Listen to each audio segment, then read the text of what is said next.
Hello friends, welcome to SSC coaching centre. दोस्तों, screen पे जो क्वेश्चन दिखा हुआ है 5 की पावर 24 का वर्गमूल क्या है, ये प्रश्न अगर एग्जाम में आ जाए तो क्या आप कर पाओगे? अगर नहीं कर पाओगे तो वीडियो को पूरा देख लीजिए। इस क्वेश्चन को आप करना जरूरी है। देखिएगा, इसके लिए मैं एक छोटा सा एग्जाम्पल आपको बता देता हूं। जैसे कि मान लीजिए आपसे पूछा जाए कि रूट 16 का मान क्या होगा, तो आप बड़ी ही आसानी से बता दोगे 4 होगा। वहीं पर अगर मैं आपसे कहूं कि 4 की पावर 2 और उसके ऊपर स्क्वायर रूट का मान क्या होगा, ये बता दीजिए, तो आप कैसे बताओगे? देखिएगा, ये जो स्क्वायर रूट का साइन होता है इसका मतलब होता है 4 की पावर 2।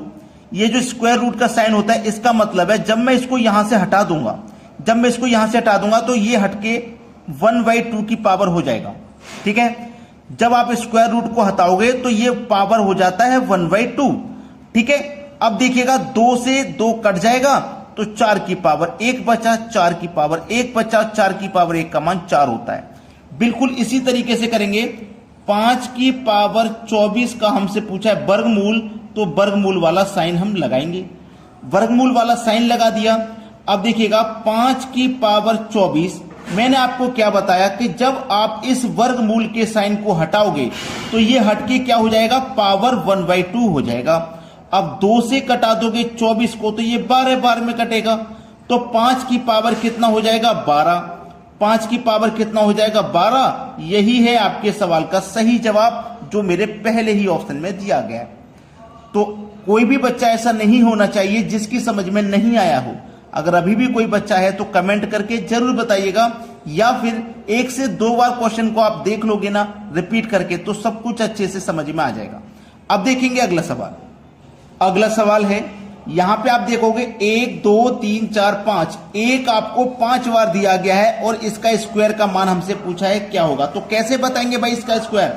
देखिएगा, जब आप 11 का स्क्वायर करते हो, ये तो 5 बार है एक, मैं सबसे पहले 2 बार 1 लिया हूं।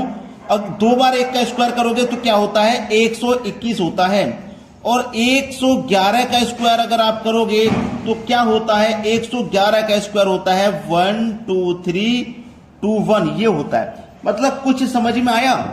अगर आपकी समझ में नहीं आया तो मैं आपको बता देता हूं। देखिए, जब हमारे पास 2 1 होते हैं उसका हम स्क्वायर करते हैं, 2 1 है ना, तो हम 1 2 तक बढ़ेंगे फिर उल्टा लौटेंगे। ऐसे मेरे पास 3 1 है तो हम 3 तक चलेंगे, 1 2 3 फिर उल्टा लौटेंगे 2 1। अब ऐसे हमारे पास 5 1 है, 1 2 3 4 5 1 है, इसका स्क्वायर हमें करना है। 5 1 है तो 5 तक जाएंगे, 1 2 3 4 5 फिर उल्टा लौटेंगे 4 3 2 1। समझ में आया? जब 2 1 होते हैं तो 2 तक जाते हैं फिर उल्टा लौटते हैं। जब 3 1 होते हैं तो 3 तक जाते हैं फिर उल्टा लौटते हैं। जब 4 1 होंगे तो 4 तक जाएंगे फिर उल्टा लौटेंगे। जब 5 1 होगा तो 5 तक जाएंगे फिर उल्टा लौटेंगे। अब आपको मिल गया होगा कि सी ऑप्शन मेरे प्रश्न का बिल्कुल सही जवाब हो जाएगा। सभी बच्चों को यह समझ में आ गया। अब देखेंगे अगला सवाल। अगला प्रश्न है, यदि स्क्वायर रूट में 1 - x² अपॉन 529 का स्क्वायर बराबर 16/23 है तो x का मान क्या होगा? एग्जामिनर ने आपको बेवकूफ बनाया है इस तरीके का क्वेश्चन देके। कैसे बेवकूफ बताया है मैं आपको बताता हूं। यहां पे स्क्वायर दे दिया, यहां पे स्क्वायर दे दिया, स्क्वायर यहां और यहां पे होना ही नहीं है। आपको यहां और यहां स्क्वायर देकर के एग्जामिनर ने फंसा दिया। आप सोचने पर मजबूर हो गए कि अब ये प्रश्न को कैसे करेंगे। असलियत में ये स्क्वायर यहां पे होना ही नहीं चाहिए, क्योंकि जब मैं देखूंगा कि 23 का रिलेशन 529 से है, वही रिलेशन तो यहां पे बनेगा। तो 23 का स्क्वायर जब आप करोगे तो 529 होता है कि नहीं होता? तो ये जो स्क्वायर है ना, ये यहां पे गलत दिया गया था। असलियत में ये स्क्वायर यहां पे होगा। 23 का स्क्वायर 529, तो 16 का स्क्वायर करोगे, 256 हो जाएगा। अब वही चीज हमें सॉल्व करनी है। यहां पे 256 आपका आंसर नहीं है। ऑप्शन में देखोगे, ऑप्शन में भी नहीं मिलेगा 256, तो क्या आंसर होगा? जब इस तरीके का सवाल आ जाए तो आप दोनों का अंतर कर देना। जैसे 23 का स्क्वायर हो गया 529, 16 का स्क्वायर हो जाएगा 256, आपको अंतर कर देना है। 9 में से 6 जाएगा 3, और इधर कैरी ले लेंगे तो 12 में से 5 जाएगा 7, 4 में से 2 जाएगा 2। 273 जो कि हमारे सी ऑप्शन में है, ये हो जाएगा प्रश्न का सही आंसर। ये आपके सवाल का बिल्कुल सही जवाब है। तो इस तरीके का क्वेश्चन अगर आप एग्जाम में देखेंगे तो समझ लीजिएगा कि स्क्वायर यहां पे नहीं होगा, यहां पे होगा। चलिए अब देखते हैं अगला सवाल। अगला सवाल है 6 की पावर 10 गुने 7 की पावर 17 गुने 11 की पावर 27 में अभाज्य गुणनखंडों की संख्या क्या होगी। देखिएगा 6 की पावर 10 गुने 7 की पावर 17 गुने 11 की पावर 27 है। मैं आपको एक चीज क्लियर कर देता हूं, हमें इनके फैक्टर करने हैं। तो देखिए 6 के फैक्टर क्या होंगे, 2 गुने 3। आप कभी भी इस तरीके से फैक्टर मत लेना एक के साथ, जैसे 6 कम 6, ये गलत है। अब हम 7 का जब फैक्टर लेंगे तो इसका तो 7 एकम 7 ही बनेगा। 6 का तो 2 गुने 3 बन गया, लेकिन 7 का नहीं बनेगा। तो हमें 7 का 1 के साथ ही बनेगा, तो हम 7 का 1 के साथ ही बनाएंगे। जिसका 1 के साथ बन रहा है उसका तो 1 के साथ लेना पड़ेगा, मान लीजिए मजबूरी है। लेकिन जिसका 1 के साथ नहीं बनेगा उसका आप अलग ही बनाओ। जैसे 6 का जब 2 गुने 3 हो सकता है तो 2 गुने 3 ही बनाओ, 1 के साथ मत बनाओ। अब 11 का क्या लोगे भाई, 11 का भी 1 के साथ ही बनेगा।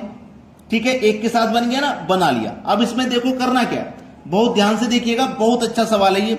आपके पास देखिएगा ये 2 फैक्टर है, आपके पास ये 2 फैक्टर है, 2 और 3, ये 2 फैक्टर इसके बन गए थे ना। तो 10 का मल्टीप्लाई 2 से करो 20 हो जाएगा। लेकिन यहां पे तो 1 के साथ ही फैक्टर बना था, 7 तो ये है फैक्टर 1 के साथ बना था। तो 1 का मल्टीप्लाई 17 से करोगे 17, यहां भी 1 के साथ बना था, 1 का मल्टीप्लाई 27 से करोगे तो 27। अब आपको सभी को जोड़ देना है। जब सभी को आप जोड़ेंगे तो ये हो जाएगा 64। यही है आपके सवाल का सही जवाब, 64, बी ऑप्शन बिल्कुल सही जवाब। उम्मीद करता हूं कि सभी को प्रश्न अच्छे से समझ में आ गया है। अब देखेंगे अगला सवाल।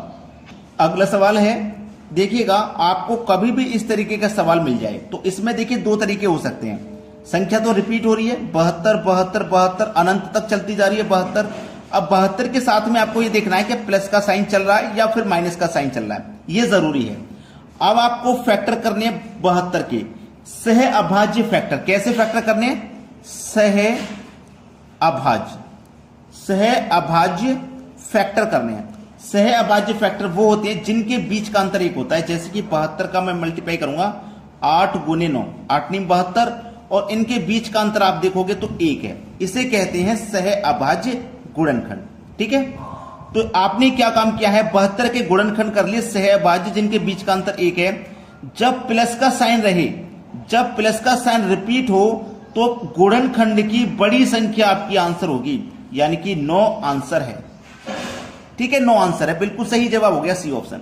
लेकिन अगर प्लस की जगह माइनस रिपीट हो, यहां भी माइनस हो, यहां भी माइनस हो, यहां भी माइनस हो और अनंत तक माइनस चलता जाए, जैसे कि क्वेश्चन तो बिल्कुल सेम यही है, संख्या भी चेंज हो जाए कोई बात नहीं, लेकिन माइनस माइनस माइनस चले तो वहां पे गुणनखंड की छोटी संख्या आंसर होती है। अगर प्लस में चले तो बड़ी संख्या आंसर, और माइनस में चले तो गुणनखंड की छोटी संख्या आंसर होती है। समझ में आ गया सभी को। अब देखते हैं अगला सवाल।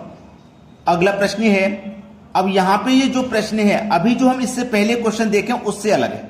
ऐसा प्रश्न बिल्कुल पीछे से सॉल्व होता है। जैसे कि 169 का आप स्क्वायर रूट निकालोगे, वो होता है आपका 13। ठीक है, अब 13 को क्या करोगे, अगर प्लस का साइन है तो इसमें जोड़ दो और माइनस का साइन है तो घटा दो। 13 को हम क्या करेंगे, इसमें जोड़ देंगे। 108 में 13 जोड़ेंगे तो ये हो जाएगा 121, और 121 का स्क्वायर रूट कितना होता है भैया, 11। अब प्लस का साइन है तो 11 को इसमें जोड़ दो। 38 में जोड़ देंगे आप 11 तो कितना हो जाएगा, 8 और 1 9, 3 और 1 4, 8 और 1 9, 3 और 1 4, सही है। कितना हो गया भैया, 49। अब 49 का स्क्वायर रूट निकालो तो 7 हो जाएगा। 49 का स्क्वायर रूट निकालो 7 हो जाएगा। अब इस 7 को कहां रखोगे, इसमें जोड़ दोगे। 57 में 7 जोड़ोगे तो 64 हो जाएगा। 64 का स्क्वायर रूट निकालो 8। अब 8 को क्या करोगे, इस 8 में जोड़ दोगे। 8 और 8 16, और 16 का स्क्वायर रूट निकालो तो 4। तो इसका आंसर हो जाएगा आपका 4। ठीक है, पहला ऑप्शन प्रश्न का बिल्कुल सही जवाब है।